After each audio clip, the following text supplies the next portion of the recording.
আসসালামু আলাইকুম ওয়া রাহমাতুল্লাহি ওয়া বারাকাতুহু। আজকে আমরা আলোচনা করব স্যার সৈয়দ আহমদ খানের নেতৃত্ব এবং তার চিন্তাধারা নিয়ে। যদি আল্লাহ রাব্বুল আলামিন তৌফিক দান করেন তাহলে আমরা এই বিষয়ে কিঞ্চিত আলোচনার প্রয়াস চালাবো ইনশাআল্লাহ তাআলা। ঊনবিংশ শতাব্দীতে স্যার সৈয়দ আহমদ খান ছিলেন মুসলিম বিশ্বের অন্যতম প্রসিদ্ধ নেতা। তিনি মুসলমানদেরকে পাশ্চাত্য সভ্যতার ধাঁচে গড়ে তোলার জন্য বিভিন্ন সংগ্রাম এবং বিভিন্ন সংস্কার কার্য পরিচালনা করেছেন। তিনি পাশ্চাত্য সভ্যতাকে কোনরূপ জাজ বিচার করা ছাড়াই এবং তার মধ্যে কোনরূপ সংশোধন আনা ছাড়াই সেটাকে গ্রহণ করার আহ্বায়ক ছিলেন এবং তিনি কোরআন ও সুন্নাহকে এমনভাবে ব্যাখ্যা করতেন যেভাবে ওই সময়ের পাশ্চাত্য সভ্যতার দাবিদাররা, পাশ্চাত্য এবং বস্তুবাদী সভ্যতার দ্বারা প্রভাবিত লোকেরা ব্যাখ্যা করত। তার ব্যাখ্যা এবং সেই সমস্ত বস্তুবাদী লোকদের ব্যাখ্যা প্রায় এক হয়ে যেত। স্যার সৈয়দ আহমদ খান তিনি এমন একজন ব্যক্তি ছিলেন যিনি তার স্বচক্ষে, নিজ চোখে ভারতবর্ষের ঐতিহ্যবাহী মুসলিম সালতানাত মোগল সাম্রাজ্যের পতন স্বচক্ষে লক্ষ্য করেছেন এবং কিভাবে ইংরেজরা সেই ইসলামী সালতানাতের উপর তাদের ভয়াল থাবা নিক্ষেপ করেছে সেগুলো তিনি নিজে দেখেছেন এবং অবলোকন করেছেন। এবং তিনি দেখেছেন কিভাবে মুসলমানদের শ্রেষ্ঠত্বের উপর তাদের সাম্রাজ্য কায়েম হয়েছে। স্যার সৈয়দ আহমদের সাথে ইংরেজদের অনেক সম্পর্ক ছিল এবং তাদের সাথে তার বিভিন্ন উঠাবসাও ছিল। এমনকি যখন স্যার সৈয়দ আহমদ খান তিনি আর্থিক অনটনে ভুগছিলেন তখন তিনি ইস্ট ইন্ডিয়া কোম্পানির মাঝে কেরানির দায়িত্ব পালন। তাদের সাথে অধিক পরিমাণ উঠা বসার কারণে স্যার সৈয়দ আহমদ খান তাদের সভ্যতা সংস্কৃতি দ্বারা প্রভাবিত হয়েছিলেন এবং তিনি ইসলামের যে উন্নত প্রতিভা, ইসলামের যে স্বাধীনতা সেগুলো ছেড়ে তিনি পাশ্চাত্যের নিয়ে আসা নতুন স্বাধীনতার নামে বন্দিত্বকে তিনি স্বাধীনতা হিসাবে গ্রহণ করে। স্যার সৈয়দ আহমদ খান তিনি উন্নত প্রতিভা ও তীক্ষ্ণ বুদ্ধির অধিকারী, কর্মক্ষমতা সম্পন্ন ও সহানুভূতিশীল লোক ছিলেন। তিনি দ্বীনি বিষয়ে অত বেশি গভীর জ্ঞান অর্জন করেননি। তিনি সামান্য এবং কিছু ভাষা জ্ঞান অর্জন করেছিলেন, যার কারণে তিনি আমাদের ইসলামের যে শ্রেষ্ঠত্ব রয়েছে এই শ্রেষ্ঠত্বকে তিনি ভালোভাবে অনুধাবন করতে না পেরে পাশ্চাত্য সভ্যতাকে তিনি উন্নতির শিখর বলে গ্রহণ করেছিলেন এবং তিনি পাশ্চাত্য সভ্যতার সৌন্দর্যকে দেখে এর ক্ষতিকে তিনি দেখতে পারেননি, যার ফলে তিনি ইসলামী সভ্যতার সৌন্দর্যকে তিনি পিছিয়ে ফেলে তিনি পাশ্চাত্য সভ্যতাকে মানুষের মাঝে ছড়িয়ে দেওয়ার জন্য এর আহ্বায়ক হিসাবে কাজ করেছিলেন। এমনকি তিনি তার কিতাবের এক স্থানে বলেছেন, ভারতের মুসলমানদেরকে পূর্ণভাবে সভ্যতা গ্রহণ করার জন্য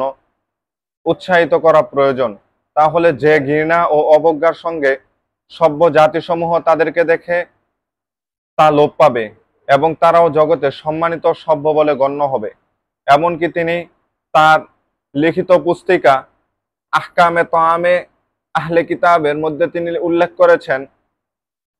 খাওয়া, পান করা ও জীবনযাপনের মধ্যে ইংরেজদের পদ্ধতি গ্রহণ করা উৎসাহ দান করে আরবি ভাষায় লিখেছেন, সুতরাং হে মুসলমানগণ, তার উপর তোমরা আমল করো, আত্মভিরুচি ও অহংকারের ইচ্ছায় নয়, বরং এই অভিপ্রায় নিয়ে যে মুসলমানদের অবস্থার উন্নতি হোক। 1869 সালের এপ্রিল মাসে স্যার সৈয়দ আহমদ খান লন্ডন ভ্রমণ করেন এবং সেখানে প্রায় তিনি 17 মাস অবস্থান করেন। সেই সময় বিভিন্ন শ্রেণীর পাশ্চাত্য সভ্যতার দাবিদার এবং পাশ্চাত্য সভ্যতা দ্বারা প্রভাবিত এবং বিভিন্ন খ্রিস্টান মিশনারিদের সাথে তার ওঠা বসা হয় এবং ওই সমস্ত লোকরা স্যার সৈয়দ আহমদকে মুসলমানদের মাঝে পাশ্চাত্য সভ্যতার এজেন্ডা হিসাবে কাজ করার জন্য তাকে খুশি করতে তারা যথাসাধ্য চেষ্টা করে এবং তাদের মাঝে বৃহত্তর যেই সমস্ত সংগঠনগুলো ছিল সেই সমস্ত সংগঠনগুলোর উচ্চ পদ স্যার সৈয়দ আহমদকে তারা দান করে এবং তাকে তারা যথাসাধ্য সম্মান করার চেষ্টা করে এবং সর্বত্র তাকে নিয়ে যায়। স্যার সৈয়দ আহমদের পাশ্চাত্য সভ্যতার দ্বারা প্রভাবিত হওয়ার কারণ এটাই ছিল, স্যার সৈয়দ আহমদ যখন লন্ডন ভ্রমণ করেছিলেন তখন পাশ্চাত্য সভ্যতার এবং ফ্রান্সের যে ফরাসি বিপ্লব সংগঠিত হয়েছিল সেই ফরাসি বিপ্লবের উন্নতির সময়কাল চলছিল, যার কারণে স্যার সৈয়দ আহমদ সেগুলো দেখার দ্বারা অনেক প্রভাবিত হয়ে গিয়েছিলেন এবং তার কাছে ইসলামী সভ্যতার যেই উন্নত সভ্যতা রয়েছে সেই সভ্যতাকে তার কাছে ক্ষীণ মনে হয়েছে, যার ফলে তিনি পাশ্চাত্য সভ্যতাকে মুসলমানদের জন্য গ্রহণীয় বলে এর আহ্বায়ক হিসাবে তিনি কাজ করেছেন। কিন্তু পাশ্চাত্য সভ্যতার যে ক্ষতি রয়েছে এবং ভবিষ্যতে পাশ্চাত্য সভ্যতা যে অন্ধকার নিয়ে আসতে পারে তিনি সেগুলো অনুধাবন করতে পারেননি, কারণ ইসলাম সম্পর্কে তার এবং ইসলামের যে গভীর জ্ঞান রয়েছে সে সম্পর্কে তার কোনো গভীর জ্ঞান কিংবা তার কোনো ধারণা ছিল না এবং ইসলামী সভ্যতার যে সৌন্দর্য রয়েছে সেগুলো নিয়ে তিনি তাদাব্বুর করেননি, যার ফলে তিনি পাশ্চাত্য সভ্যতাকেই একমাত্র গ্রহণীয় সভ্যতা হিসাবে বিবেচনা করেন। স্যার সৈয়দ আহমদ খান যে পাশ্চাত্য সভ্যতার দাবিদার ছিলেন এবং এর আহ্বায়ক ছিলেন, যদি এই সভ্যতাকে মেনে নেওয়া হয় তাহলে আমরা দেখি ইসলামের অনেক বিধান এমনকি কোরআনের বিভিন্ন আয়াতকে পর্যন্ত অস্বীকার করতে হয়, কারণ এই সভ্যতা এই সবক শেখায় যে যে সমস্ত জিনিসগুলো দেখা যায় না সেই সমস্ত জিনিসগুলো বিশ্বাসের অযোগ্য, এমনকি যে সমস্ত জিনিসগুলো আকলে ধরে না, যেমন নবী করিম সাল্লাল্লাহু আলাইহি ওয়াসাল্লামের মেরাজের বিষয়, যেটা আমাদের সাধারণ জ্ঞানে বোধগম্য নয়। স্যার সৈয়দ আহমদের এই মতবাদ গ্রহণ করার দ্বারা ইসলামের যে মেরাজের কথা কোরআনে উল্লেখ রয়েছে সেই মেরাজকে পর্যন্ত অস্বীকার করতে হয়। এমনিভাবে নবী করিম সাল্লাল্লাহু আলাইহি ওয়াসাল্লামের মাধ্যমে আরো যে সমস্ত মুজিজা প্রকাশ পেয়েছিল সেই সমস্ত মুজিজাকে অস্বীকার করা লাজেম আসে। তার এই চিন্তাধারার কারণে জামাল উদ্দিন আফগানি স্যার সৈয়দ আহমদ খানকে নাস্তিক নেচারীদের দলভুক্ত করেছিলেন, যদিও স্যার সৈয়দ আহমদ তিনি বারংবার এটাকে অস্বীকার করেছিলেন এবং তিনি বলতেন যে এটা শুধুমাত্র ইসলামের পক্ষ থেকে আমরা প্রতিরোধ ব্যবস্থা গড়ে তুলছি, আমরা পাশ্চাত্য সভ্যতাকে প্রতিরোধ করার জন্যই শুধুমাত্র এই সভ্যতার দিকে আমরা মানুষকে আহ্বান করছি।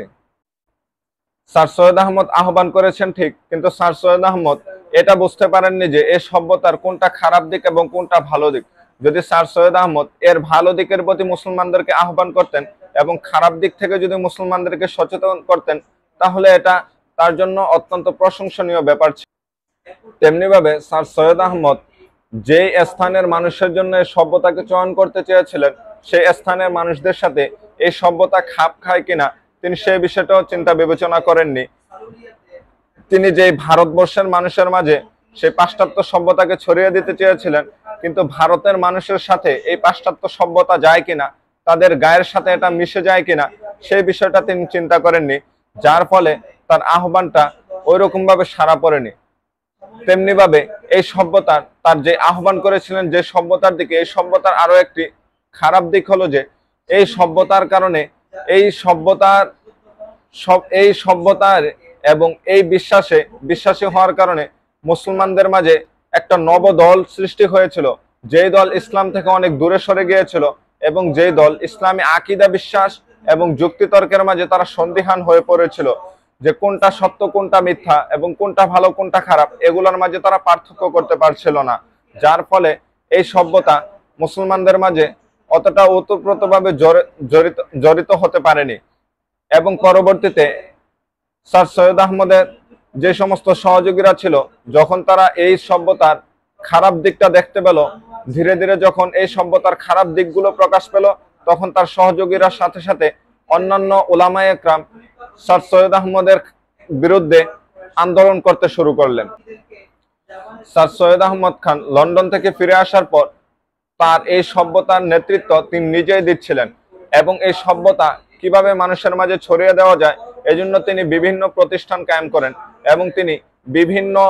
স্কুল এবং বিভিন্ন শিক্ষা প্রতিষ্ঠান কায়েম করেন, যেখান থেকে তিনি মানুষদেরকে পশ্চিমা বিশ্বের শিক্ষকদের মাধ্যমে এবং বিভিন্ন মুসলিম শিক্ষকদের মাধ্যমে তিনি পশ্চিমা সভ্যতার সাথে সাথে ইসলামী শিক্ষাও দিতেন। কিন্তু ফল দেখা যেত যে পশ্চিমা শিক্ষকদের মাধ্যমে একদল শিক্ষার্থী প্রভাবিত হয়ে তারা দ্বীন-ই ইসলাম থেকে দূরে সরে যেত এবং তাদের যে দ্বীন-ই আকীদা রয়েছে সে দ্বীন-ই আকীদা থেকেও তারা দূরে সরে যেত এবং তারা পাশ্চাত্য ধাঁচে তারা গঠিত হতো এবং তাদের মাঝে নাস্তিকতা ছড়িয়ে পড়তো। তবে হ্যাঁ, এই সভ্যতার একটা ভালো দিকও রয়েছে, যে দিকটা হলো যে যখন ভারতবর্ষে স্বাধীনতার আন্দোলন শুরু হয় তখন এই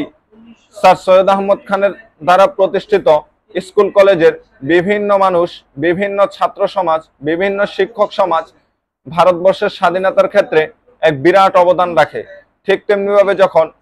মুসলিম দেশ হিসাবে কায়েম করার জন্য পাকিস্তানের বিভক্তি হলো তখন পাকিস্তানের নেতৃত্বভার গ্রহণের জন্য স্যার সৈয়দ আহমদ খানের প্রতিষ্ঠিত প্রতিষ্ঠান থেকেই লোকেরা এগিয়ে আসলো এবং তারাই নতুন ইসলামী রাষ্ট্রের দায়িত্বভার গ্রহণ করলো এবং তারা বিভিন্ন ক্ষেত্রে তারা ইসলামী সমাজকে সুগঠিত করার জন্য বিভিন্ন অবদান রাখে। তাই তার এই আহ্বানকে এবং এই পাশ্চাত্য সভ্যতাকে সবটা খারাপ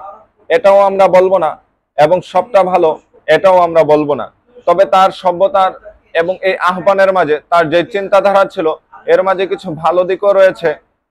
যেমনটা আমরা ইতিপূর্বে উল্লেখ করেছি। তবে অনেক খারাপ দিকও রয়েছে, যার কারণে ওলামায়ে একরাম তার বিরুদ্ধে আন্দোলন গড়ে তুলেছিলেন এবং মানুষদেরকে এই সভ্যতা থেকে বিরত থাকতে আহ্বান করেছেন। আসসালামু আলাইকুম ওয়া রাহমাতুল্লাহি ওয়া বারাকাতুহু।